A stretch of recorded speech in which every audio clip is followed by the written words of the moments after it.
তো সকাল সকাল শুরু করে দিয়েছি, সবাইকে মিষ্টি মুখ খাওয়াচ্ছি। তো দেখো প্রত্যেক একজন একজন করে মিষ্টি খাওয়াচ্ছি। তো মিষ্টি খাইয়েই তারপরে শুরু হয়ে গেছে। কি রান্না করছো? হ্যাঁ পকোড়া, এরপরে চিকেন। চিকেন। এটা কালবাট। আচ্ছা এটা এটা চিকেন পকোড়া। চল ব্যাপার তো, তুমি আজকে রান্না করছো? হ্যাঁ। তো আমরা দেখো সবাই সবাইকে রং মাখানো শুরু করে দিয়েছি। তো তোমরা সবাই কীরকমভাবে দিনটা এনজয় করলে আর কতটা ভালো লাগলো, আর রং খেলতে কে কে বেশি ভালোবাসো এগুলো আমাকে অবশ্যই পারলে একটু কমেন্ট করো।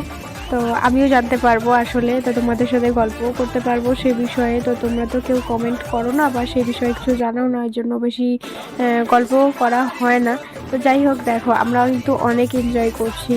তো আমার বোন হয়তো সবচেয়ে বেশি মজা নিচ্ছে, ওকে দেখলেই তোমরা বুঝতে পারবে। আর ও সবসময় এরকম একটু এনজয়ই করে। তো অলমোস্ট আমরা ফ্যামিলির সবাই একটু এনজয় করতে ভালোবাসি আর কি। হ্যাপি হোলি। হ্যাপি হোলি।